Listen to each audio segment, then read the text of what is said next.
welcome back to Casual Climbers, the podcast by and for beginning hikers. I'm your host, Donna Patrick, and alongside me is my husband and adventure buddy, Roy. Hello. Hi, Roy. So in this podcast, we provide you with tips, tricks, and reviews of some of the many hiking trails in the Blue Ridge Mountains region. Now, we may be somewhat unfit hikers, but we do love the outdoors, and we want to share our experiences with you. In today's full episode, we are back in the Great Smoky Mountains National Park and discuss the Oconaluftee River Trail. We also have a fun fact about the 7 clans of the Cherokee tribe and review another nice native-owned restaurant in Cherokee, Paul's Family Restaurant. What do you say, Donna? Ready to get started? Let's go. So here's the Oconaluftee River Trail by the numbers. The distance was 3.3 miles there and back. The time it took us was 1 hour and 30 minutes. 1 hour and 24 minutes of that was moving time. The lowest point was 1,979 feet. The highest point was 2,032 feet. So that's only a 53-foot elevation change. The friendliness, pets are allowed. It's mobility friendly. It was just a pleasant trail. A very pleasant trail. And this is probably the most mobility friendly trail that you and I have ever been on. I firmly believe a wheelchair could do this. Yeah, we saw women with baby strollers. Yeah. Walking this trail. There was only one spot that was a bit of a divot and water. It was more like a sidewalk with water covering a side, like I would say maybe halfway up your shoe, maybe. It was not even an inch. Yeah. Didn't get above the sole of my hiking shoe. Yeah. So let's start out where to get there. So to get there, search for Oconaluftee Visitor Center in Great Smoky Mountains National Park in your map app. Now, this is right outside Cherokee, North Carolina, and it is the first visitor center that you come to when you enter the park. Mm-hmm. It's quite literally right inside the park. Yeah, is it called the Oconaluftee Visitor Center? It is. Yeah. Okay. Mm-hmm. Yeah. It is a massive parking area there. Easily 100 spaces, probably more. Yeah, and that visitor center is really nice, and the bathrooms are really nice. The bathrooms are outside of the visitor center. Different building in the bathrooms. The visitor center is, like you said, is gorgeous. Yeah. And what's particularly nice about this visitor center, like there is in a lot of the national parks, there's a wraparound porch, and on the backside there are rocking chairs that look over the river and mountains. That is just beautiful. I mean, I don't think they look over the river. Yeah, you can see the river from it. Yeah, okay. It's just on the other side of the farmstead that we're going to talk about here in a second. I did take a picture of the rocking chairs because I was picturing my mom sitting in the rocking chair just looking at the Blue Ridge. It's so gorgeous. Yeah. And inside the visitor center, there's a ton of stuff. There's small museum and interpretive centers there. Yeah. Of course, a gift shop. You can buy books and mugs and typical National Park gift shop fare. We always like to go there to get books for topics that we're interested in for fun facts. Yes, because the money that you spend there goes to the national parks and to the authors who are typically local to that area. Oh, and the chocolate is local. So they have chocolate bars there that are made locally. And, we had to get them because we wanted to review them for our listeners. Yeah. Right? We took no pleasure in eating them very quickly. None whatsoever. None. So you're welcome, listeners. We took that bullet for you. The lady that sold them to us said that her was it her grandkids? She said that when she brings them home, they're like, "Oh, it's Willy Wonka chocolate." Wonka chocolate. That's what they call it. It's not actually Willy Wonka chocolate, but it's but they have little gold wrappers on the inside, and it's so good. Yeah, it's pretty great. Locally made. So that's the visitor center. You could easily spend an hour and a half, 2 hours just at the visitor center. There was a guy that was like weaving something when he was weaving hand brooms. Okay. And it was really nice. He was doing it out of corn stalks or something, or hay. It might have been hay. I think it was corn stalk. I don't know. Yeah. We didn't spend a lot of time with him, but he was on the phone. He was on his cell phone when he was making it. But yeah, they often have somebody coming and doing like stuff like that, crafts and art there. Mm-hmm. So the visitor center itself is really nice. So once the trailhead starts right there at the visitor center, and there's a sign there that says Oconaluftee River Trail this way. And so that's where you start. And the first thing you see on this trail is a 19th century restored farmstead. Mm-hmm. And it's so fascinating. You can go in the buildings, you can look at the buildings, there's chickens there. And these are all buildings. I don't know if you knew this, Donna. These are all buildings that were found inside Great Smoky Mountain National Park and moved there for display. That is so cool that they can do that. Yeah. And there's actual chickens too. Live chickens. Yep. Yeah. So there is a fence that sort of separates.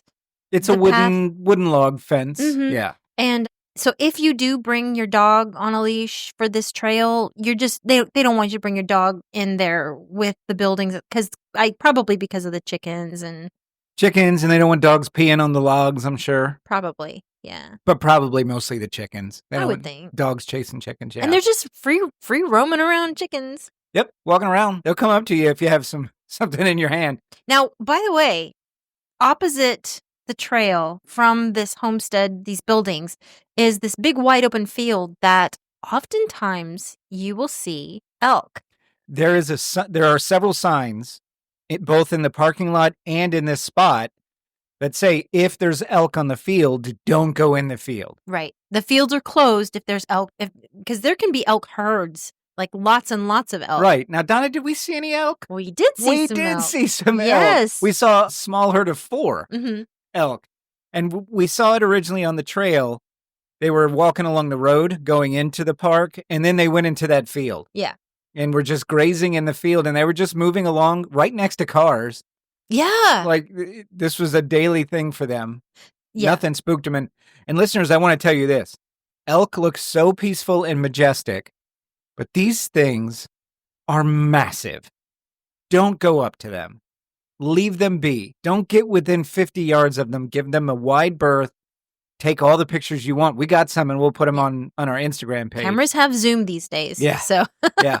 But don't go and try to feed them, because they can charge and they can bite and they can trample. So just enjoy them from afar. Yeah. Okay, but back to the trail. Mhm. So once you get past the buildings, as if that wasn't enough just to visit, looking at all these old buildings, and the buildings have interpretive signs. This is a blacksmith shop. This is a corn granary. This is all this stuff. Then the trail begins in earnest along the Oconaluftee River. Mm-hmm. And the Oconaluftee River is a fairly small river. I'd say it grows in width and shrinks in width throughout, but it's probably 50 feet to maybe 40 to 100 feet in varying widths. Yeah. And yeah. I mean, when you said it's a fairly small, I was like, is it? Because to me, it was very impressive. But then if you're comparing it to like the French Broad River or something like that. That's what I'm talking about. Yeah. It's more, I guess the Oconaluftee River is more like the creeks of rivers, because it was whitewater rafting, moving, lots of rocks, It was gorgeous Yeah. to walk side. And you can hear it the whole time you're walking this trail, because the trail walks alongside it the entire way. Almost. You turn there. You turn a little bit at the end, you turn away from it, but you can still hear it just because it's moving so much. And the Oconaluftee River is sacred to the Cherokee that are in the area. There's all these signs that talk about like different stories and different ways that the Cherokee revered nature and all that kind of stuff. I'm glad you brought that up. There are at least 5 different interpretive signs that give you some Cherokee culture, Cherokee history, stuff like that. And what's really neat too is the signs are also written in Cherokee. Yeah. So you have English on one side and the Cherokee equivalent on the other. It's really a neat experience. Yeah. So as you walk along the river, you can hear it. And it's on your left-hand side as you're walking. The first half, of course, it's an out and back. So it's on your left-hand side on the way out, and it's on the right-hand side on the way back. And there are several spots that you could easily get down to the river. Now, they don't recommend you swim in it. Yeah, don't swim in it. You would be taken away. Yeah, that water's moving. But you can definitely get your feet in it, and there are always people fishing. And there are fishing regulations. It's only catch and release, and you have to have a Tennessee fishing license. And we saw a couple people fishing. Tennessee or North Carolina? I think you have to have a Tennessee and North Carolina one, because GSMP is in both states. Okay, so the trail itself, I mean, you heard at the top, it's only 53 feet elevation change. It's pretty flat. As far as mountain trails go, it's pretty flat. And the trail is wide, very easy to follow. It's mostly gravel and sand. So, yeah, a mobility scooter could easily get through this. And a wheelchair, too, I think. Yeah, it had rained fairly recently, so that little divot that had some water in it may be dry on a regular basis. There was lots of benches and Yes. there was So overall, it is a very easy, very enjoyable walk that starts out at a visitor center that you could spend time at. You could spend an hour easily at the farmstead, the restored farmstead, and then another hour on the trail itself. So you could easily spend half a day just at the entrance to the Great Smoky Mountains National Park. And that's if you don't decide to get your feet in the water and have a picnic or something like that. Yeah. So it's amazing. I absolutely loved this trail. Yeah, I did too. I noticed from the last trail that we did to this trail, there was no elevation change to speak of. So after I mentioned that, that other trail was narrow, it was up and down, and it was, if you were ever like mad at someone and you wanted to just push them a little bit, that last trail, this trail was completely flat.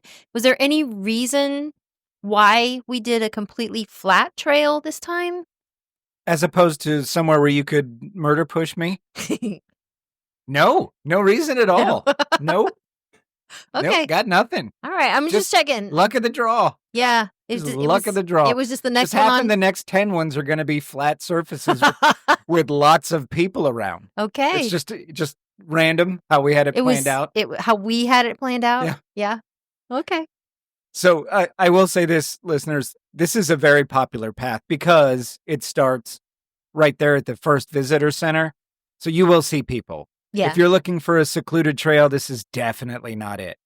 Yeah, and in the summer, it gets even busier because this was in February of 2025. So and it was a cold day. It was a cold day. So as it warms up, we've been to the visitor center a couple times. Yeah, and walked around that area with the chickens and the farmstead. Mm-hmm. Yeah.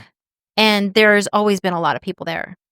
Like I said, warmer months, that's when these mountain towns get really popular. Yeah. Yeah. And I mean, the Great Smoky Mountains National Park, and I have said this to you, not on the podcast, but is probably my favorite place in the United States. It was my dad's too, and my mom's. Was it? Yeah. I can totally see why. Once you get past the Oconaluftee Visitor Center, and then the Smoky Mountains National Park drive starts in earnest. Yeah.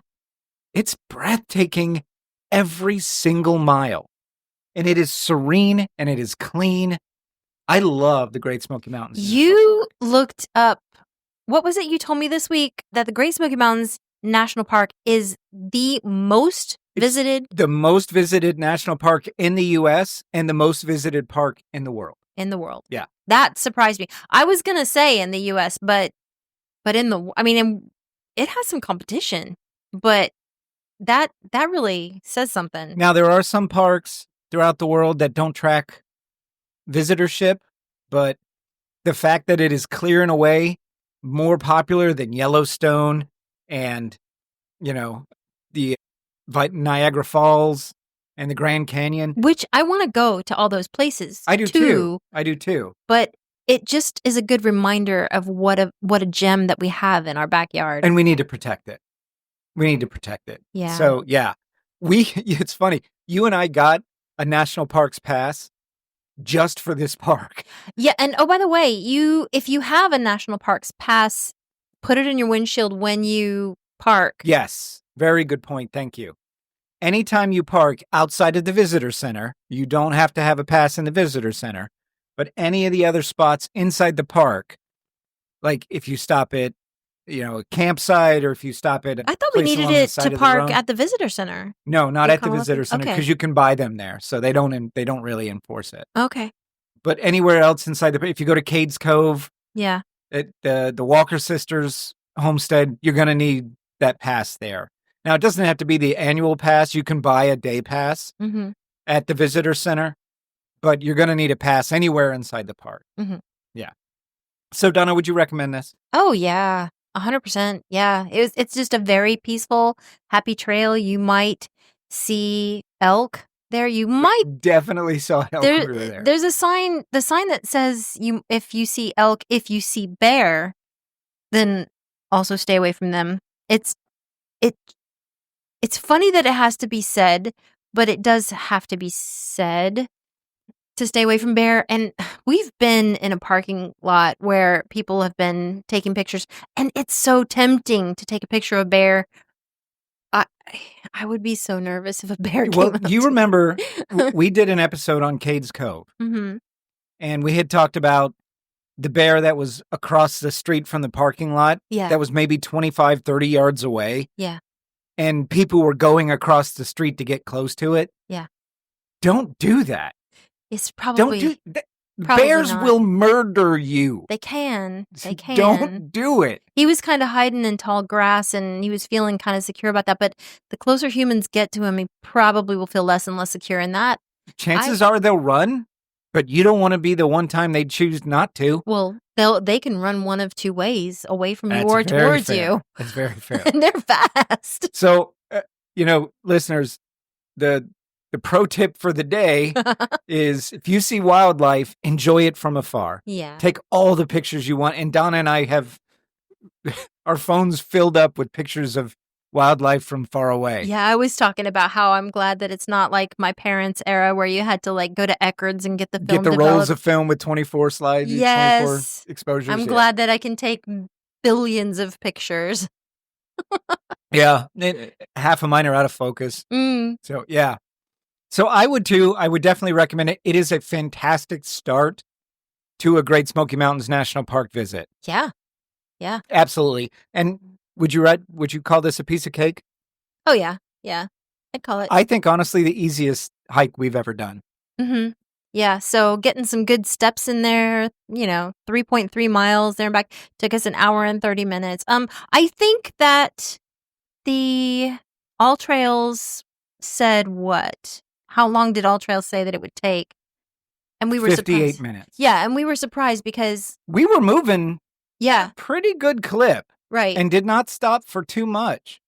Yeah. So I don't know what All Trails is thinking. I think How tall are the people in All Trails where their strides are like 5 feet long? or maybe these are trail runners. I don't know. I don't know, but you and I were not going slowly. We were not. We were moving at a good clip, and it still took us an hour and a half. Yeah. I mean, I did take a lot of pictures though. Yeah, but not that much. Not 30 minutes worth. Yeah, that's true. Yeah. So Okay. anyway, yes, we'd recommend it. This is a piece of cake trail, but it's a great, great way to start your Great Smoky Mountains National Park visit. Mm-hmm. So today's fun fact is all about the Cherokee clans. Now, the Cherokee, one of the most prominent Native American tribes, were historically the largest tribe on the southern frontier of America. Known for their rich cultural heritage and complex social structures, the Cherokee people have a fascinating history that includes a unique clan system and significant roles for women in their society. Now, we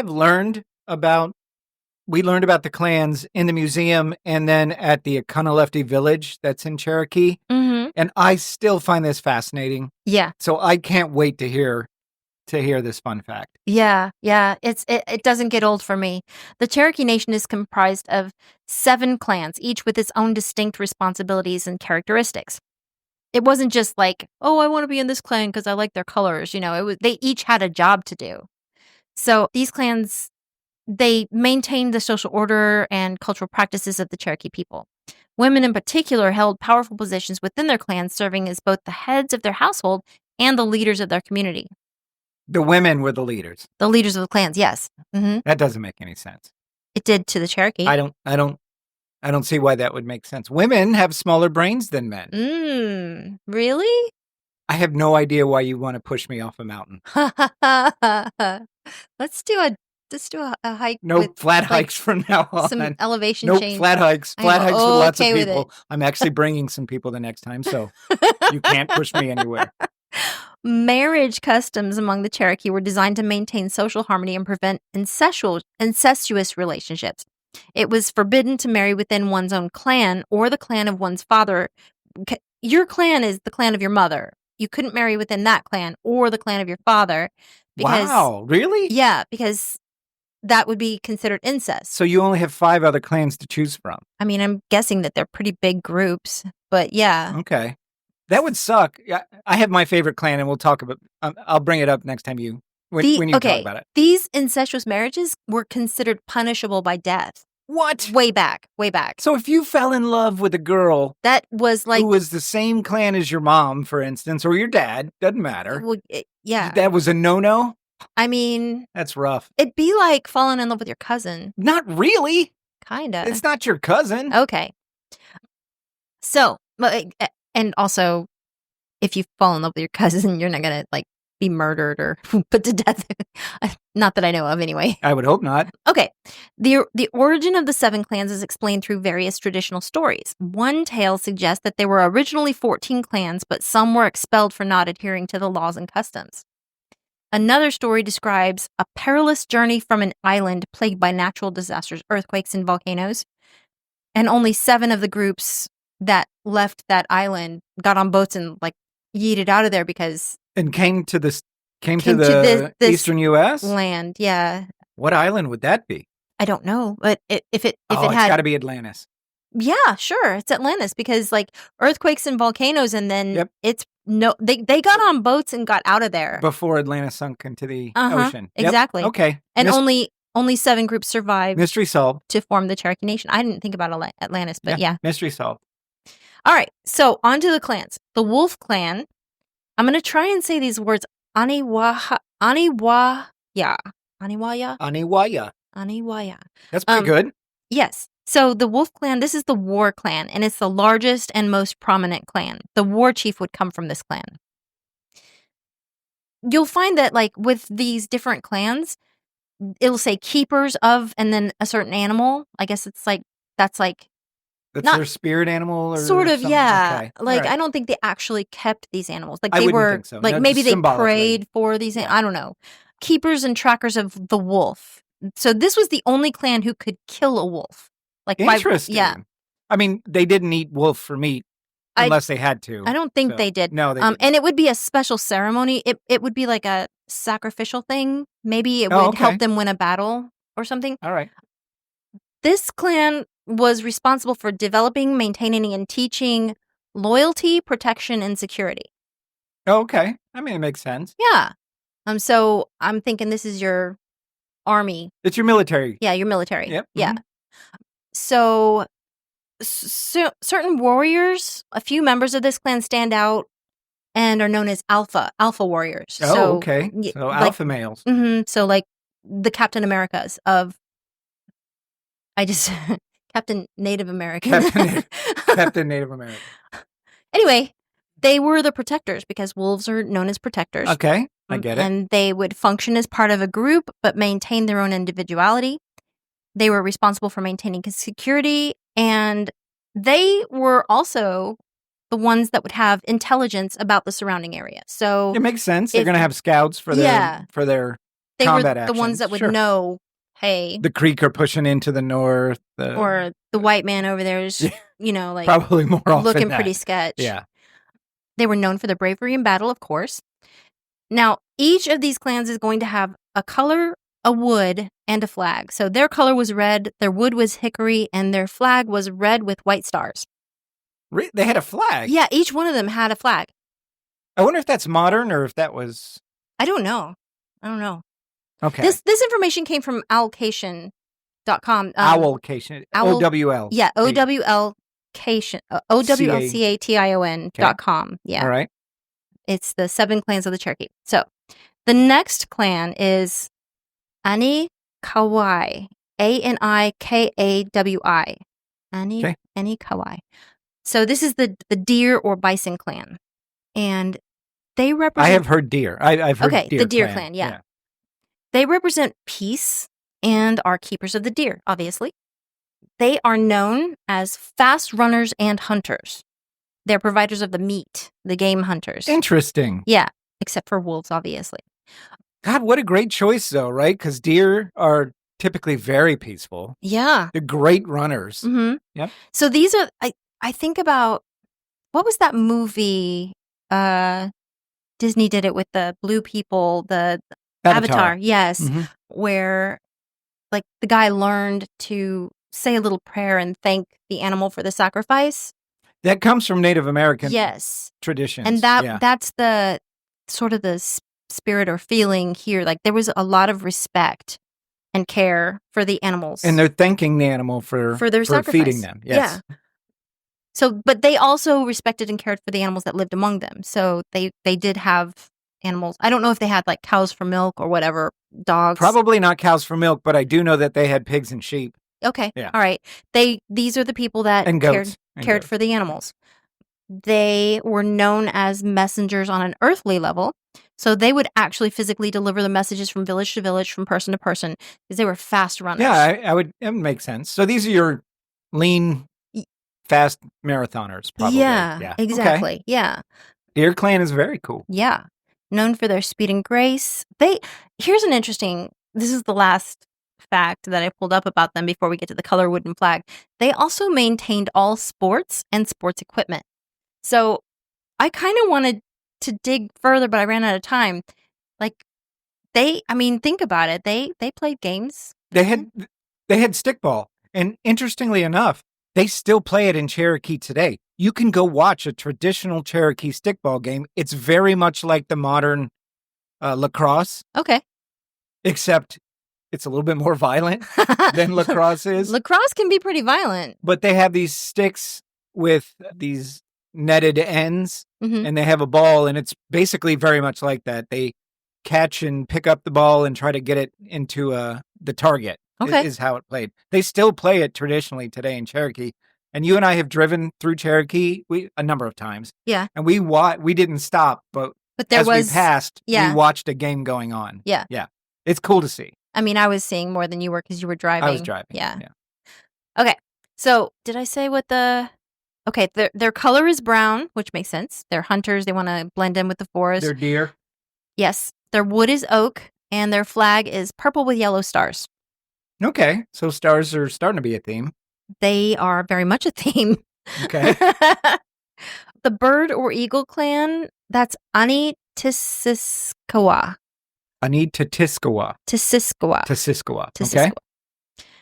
Okay. So the bird or eagle clan, it represents spirit. So this is like birds represent spirit. You know, they're sure, they're flying around. Yes. Yep. Mm-hmm. So they're known for being keepers of the birds and messengers. Now, this is messages like from the spirits to us, you know. Oh, okay. That kind of thing, not messages. So like interpreting divine messaging type thing. Yeah. Yeah. Okay. Yeah. They also had a deep knowledge for birds and their behaviors. They, like if they had chickens or ducks or geese or whatever, I don't know if they did, but, you know, these would be the people. Yeah, I would think so. Sure. Yeah. Yeah. So they were the spirit messengers of the Cherokee Nation. They had a special connection to the spirit world. They were responsible for conveying the importance of wholeness and balance. They recognized the synergy between positive and negative events. So you have death, you have rebirth, you have life, you have, you know. Two sides of the same coin. Yeah. Yep. They teach keen observation, which makes sense because like birds, eagles, you know, they have really good vision and they're very observant. Right. They teach sharing and giving. So I'm picturing like a bird that's a mama bird or a papa bird that's feeding the babies in the nest, you know, sharing and giving. Nice. They are the interpreters of dreams. So if you're having a messed up dream, then you'd go to a bird clan member and ask for help, interpretation. Mm-hmm. And they also teach the appreciation of the sacrifice made by birds and providing for us. Like, I guess, you know, we eat chicken eggs all the time. They hunted birds. I mean, they killed pheasants and other birds. Sure. They used the feathers and whatnot. Yeah. Okay. So they were responsible for collecting feathers earned by others. So I'm guessing that feathers were something that were rewarded to warriors, perhaps, or something Yes, like that? they didn't just pick them up. That's a common misconception Yeah. that a lot of people think is, they killed a hawk, so they get to pick them. No, they're earned. They are Feathers earned. are earned. Well, this is the only clan authorized to assemble feathers, to put them together into like a headdress, Into a headdress or on a coat or whatever, yes. cloak. Mhm. Yeah. Yeah. Also, fun fact, Sequoia's wife was from this clan. Was she? Yeah. Yeah. So the one that thought that writing was Well, witchcraft. It makes sense, right? To be from the clan that is like the spirit, they're connected with the spirit. I don't know of anything. I don't know. I'm still not a fan of Sequoia's wife. Well, but I mean, yeah, she made a mistake. She did. Anyway, their color is purple, their wood is maple, and their flag is blue with red stars. Blue with red stars. Okay. I was thinking blue because of the blue sky, because, birds and stuff, but the red stars kind of have me thrown. I don't know why. Not sure what that, yeah. Yeah. Okay. So now we move on to the Paint Clan. Aniwodi.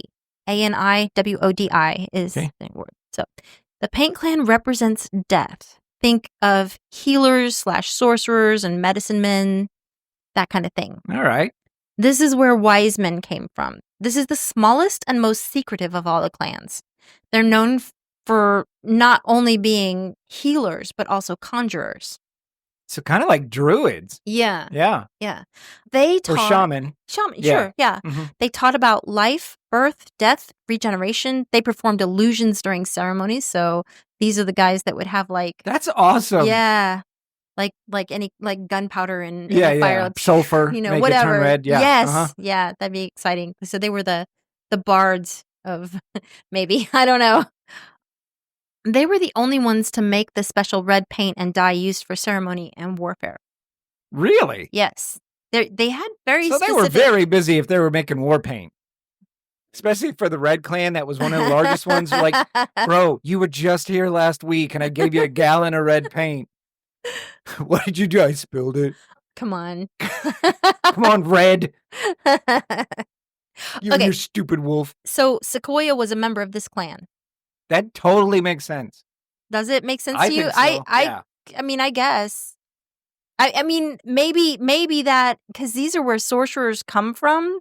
So for them to think this was witchcraft, it was like, I would think Sequoia would be like, oh, that does make sense. That makes a little bit more sense now. Like if Sequoia's he's from like, Paint Clan. come on, like you gonna call a sorcerer a sorcerer? Like, yeah, like I've never heard that one before. I mean, it makes some sense, right? So because the Paint Clan is all about questioning and reaching out with like just let's expanding your mind, sure, right? So creating a syllabary or a language would totally fall into that, I think. Yeah, and also, I mean, to accuse someone from this clan of witchcraft is kind of like, try harder with your insults. He's paint. Yeah, he probably is. That's his job, man. It's in the name of the clan.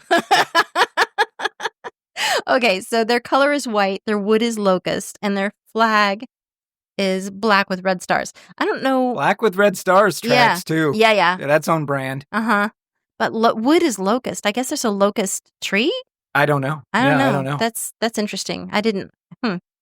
My favorite clan still has not come up yet. Yeah. You've only got 2 left, I think, right? It's going to be the last one. Okay. It'll be So the next one, it won't be the last one. It'll be the second to last one. Okay, sorry. The next one is the Blue Clan, also Blue Holly Clan. The subdivisions are Panther, Wildcat, and Bear. That's kind of their thing. They represent the sky and are keepers of all children's medicines. So the Blue Clan take care of the children. This is totally your clan. Yeah, You're totally a blue. Oh, I love it. I love it. They're the caretakers of medicinal herb gardens.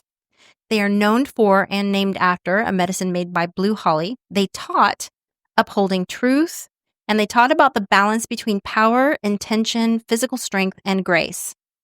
This is totally your clan. I love this You clan. are a blue. They taught about growing and preparing herbs for food and medicine. Their color is blue, which is my favorite color. Their wood is ash. I don't know. Yeah, it's I a guess tree. Okay, Ash is a all tree. right. Yeah. And their flag is blue with white stars, which I think blue with that white stars. That's, everything is on brand for you. Yeah. I think that's the prettiest flag so far. I mean, I haven't actually seen these flags, but those I didn't colors. even know they had flags. And you and I have looked into the clans before. I didn't Yeah. even know they had flags. Yeah, yeah. Okay, so number 6, the long hair clan, aka hanging down clan or wind clan, represent day and night. The word is Anigalohi. Anigalohi. Oconaluftee. Anigalohi. Okay. Twister clan or long hair clan. So So the hippies. kind of, but this is what I found out about them. Okay, yes, hippies in that peace chiefs would come from this clan. They would wear white feather robes. Many spiritual priests came from this clan. They wore their hair in elaborate styles and walked in a proud way, twisting their shoulders with each step. So I don't. Sachet. Yeah, I mean, like. So just flaunting it. Just Yeah, work just. what your mama gave you. I guess I don't right. know. I mean, I'm like picturing like Fifth Avenue. I don't know. We're gonna have to look up a white clan. I'm trying to picture like Cherokee walking. Yeah, like a See what it looks spiritual peace Maybe it just looks like chief. a very graceful dance move. You know what I mean? He just walks with some. But the twisting of the shoulders with each step is how they sometimes got called the Twister clan. Oh, okay. I thought it was the hair, the braiding of the hair and stuff like that, but it was the way that they walked. I wonder if the first, what'd you call it, long hair clan? Yeah, long I hair. wonder if the first long hair clan member just had like really bad scoliosis. Oh. And so everybody was like, he's awesome. I'm just going to mimic what he does. Yeah. Or and it like, became a thing. Or slept Or had a bad limp. Yeah. Yeah. Okay, so they taught tradition, spiritual knowledge, intuition. Now, what's interesting too about this clan is that prisoners of war, orphans of other tribes, and others with no Cherokee tribe were often adopted into this clan. Really? Yeah. So a common interpretation for this clan was that they had the name strangers. So I don't know. That's interesting. That made me think that maybe they walked this special way and drew attention because they did stand out from everybody else, and they were their own little club, their own little group, and they were like the misfits or something. But they're like, we're gonna be cool. We're gonna have our own little walk, or I don't know. I don't know. That's a very interesting. Also, that they had this importance, that they were the peace chiefs and stuff like that. Right. That they let the strangers be the peace chiefs. Well, I don't know if the strangers were the peace chiefs, but they were in the clan. Right? Yeah. So the Wolf clan were the war chiefs, Mm-hmm.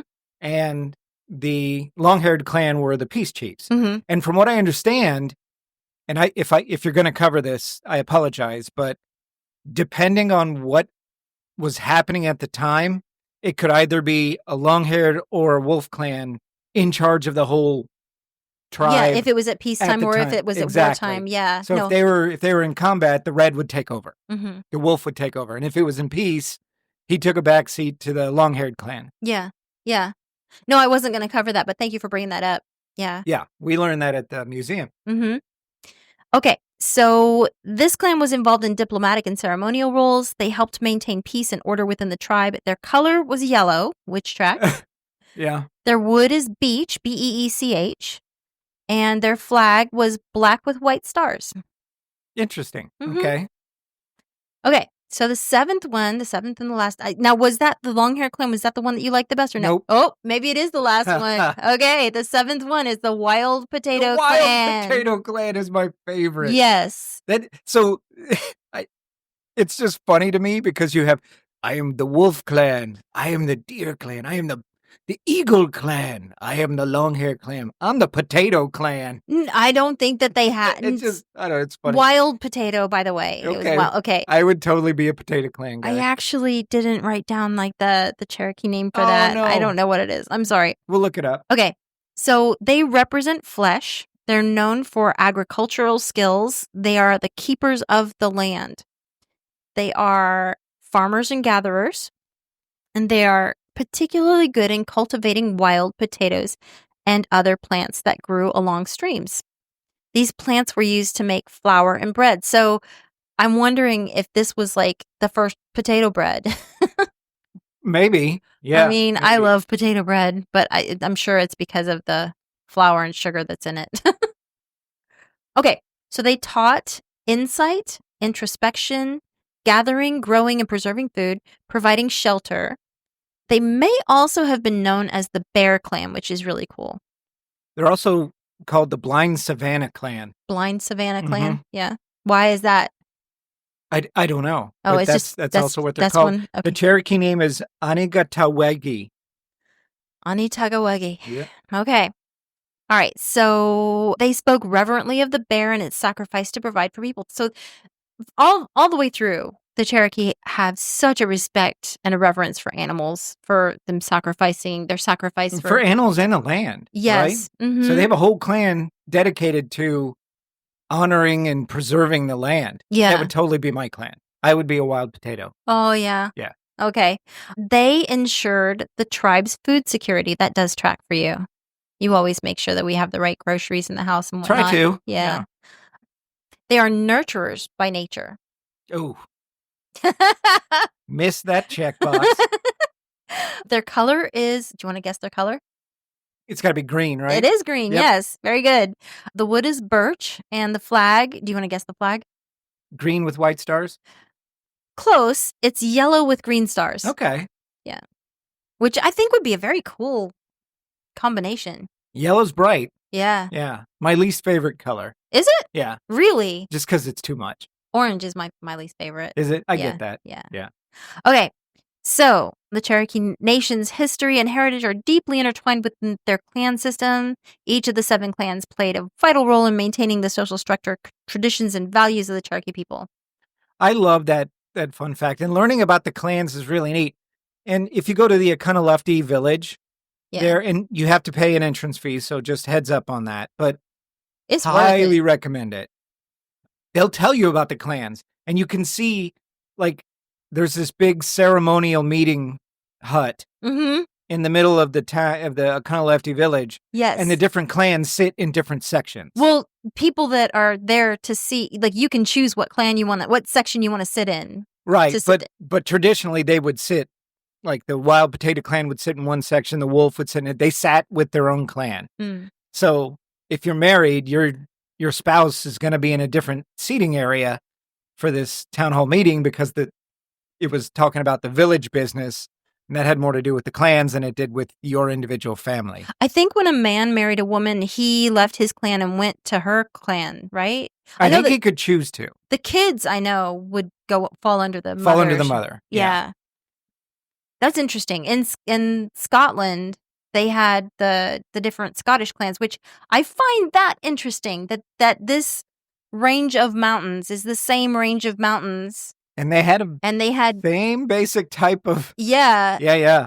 Now, in Scotland, when a woman marries a man, she could, because they had different tartans for the different clans, she could continue to wear her family's tartan, or she could embrace her husband's tartan. And that was her choice. Yeah. And I think it was very wise of the Scottish man not to try and... Yeah, don't push it. Don't push it. You're going to get cut.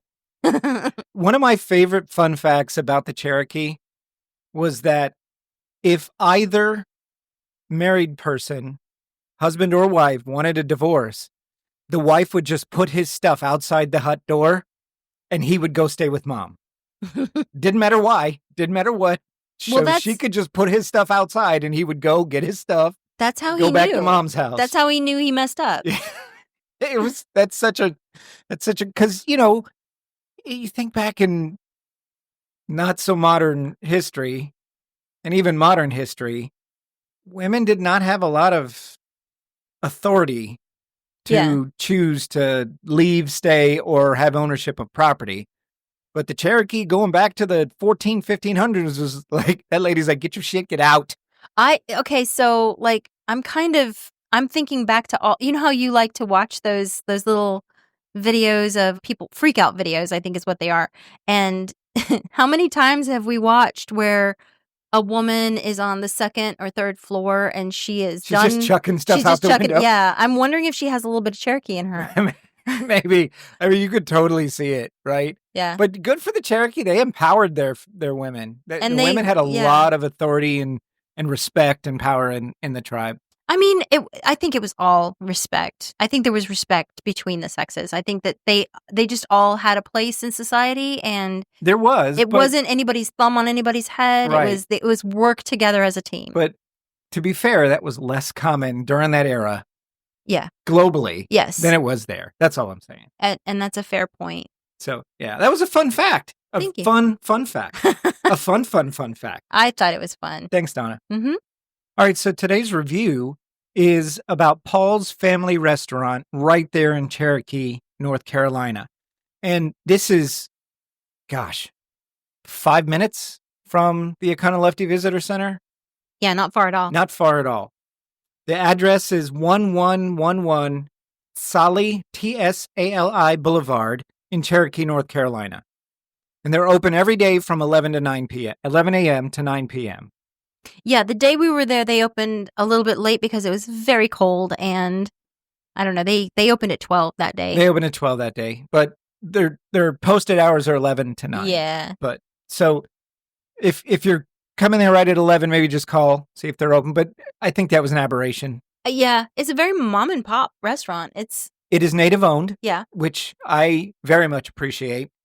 And yeah, it looks like there's family members that are working there. Mm-hmm. It's a nice little place. There's not a ton of parking though, so just be careful of that. But it has indoor and outdoor seating. Not much outdoor seating. 2 tables, I think. And the menu has a lot of modern offerings. It's got wings. It's got nachos. It's got burgers. But they also have some traditional native Cherokee dishes like Indian tacos, fry bread, pheasant, rabbit. They also have frog legs, and they have really good steaks. They have Angus beef steaks, and they also have buffalo steaks. Mm. And a couple years ago, when you and I first went there, I got a buffalo steak, and it was fantastic. This last time, I got a buffalo burger, and it was one of the best burgers I've ever had. Yeah. Yeah, you let me have a bite of that. That was very good. What did you get? I ordered weird because I wanted some pie. So I got a salad. It was just a small salad. You ordered a small salad. To get a piece of pie. And it was a big bowl. It was a huge salad. Yeah. It was really big, and the dressing was good. It was a very fresh salad and everything. So I felt less guilty about the strawberry rhubarb pie that I had. They have homemade pies that they make the night before. Yes. Right there in the shop. I mean, we're talking like homemade crust for these pies and everything. It's so good. We got one slice of strawberry rhubarb that we shared. Mm-hmm. And it was the first strawberry rhubarb pie I've ever had. Yeah, I wasn't 100%. And it was fantastic. Yeah, I don't remember if I've ever had rhubarb before. I kind of knew what it was, but I didn't remember, so that's why I wanted the strawberry rhubarb pie. They have a bunch of different pies every day, and it's different all the time. They have different specials. Mm-hmm. So sometimes they'll have meatloaf. Sometimes they'll have, fried chicken. So it's different. You can look at their menu online. They don't have a website per se, but you can just search Paul's Family Restaurant Cherokee menu, and you'll see pictures of their menu. Yeah. The prices are reasonable. I didn't have any problems with it.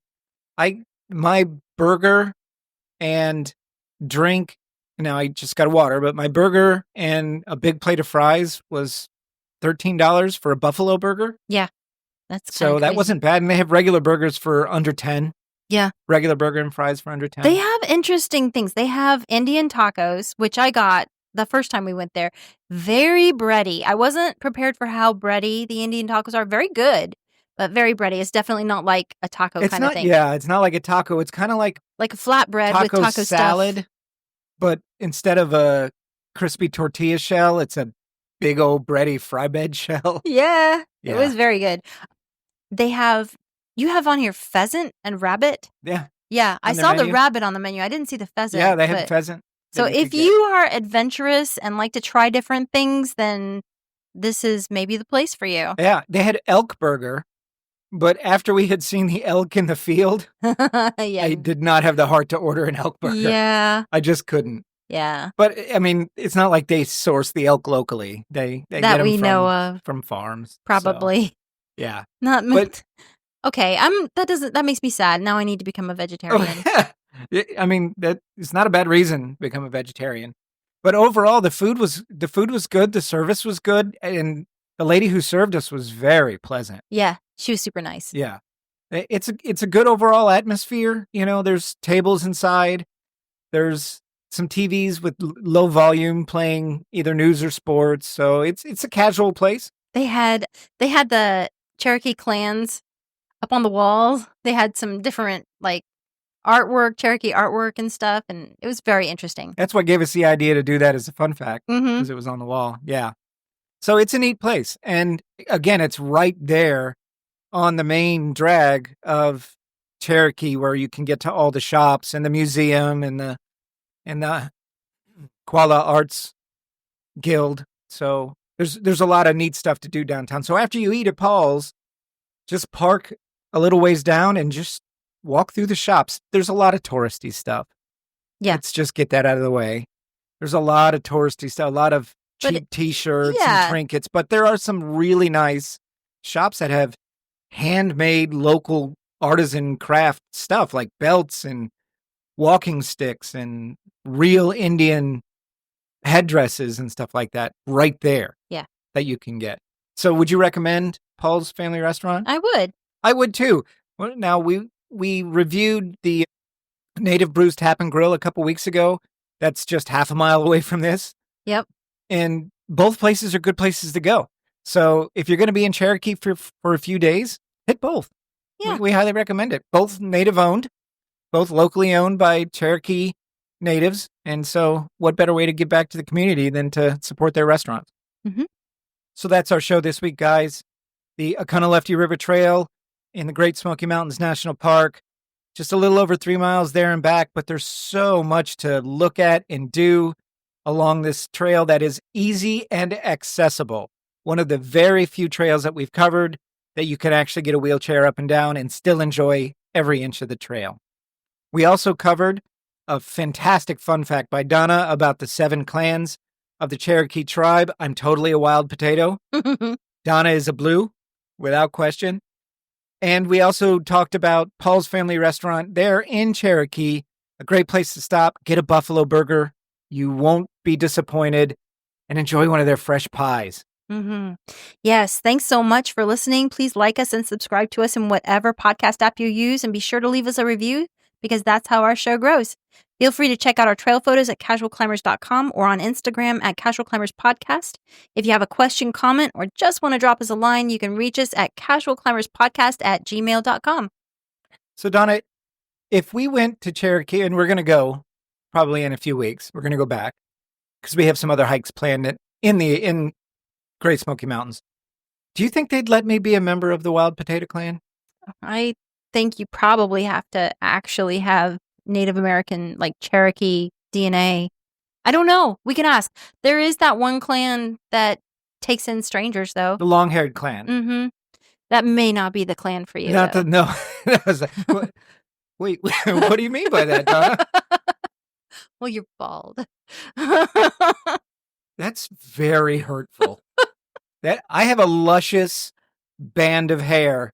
Where? On the back of my head and sometimes my ears. Okay. Okay. Thank you for listening, everybody. I'm going to go cry now. No. So we'll see you out on the trail. Bye-bye.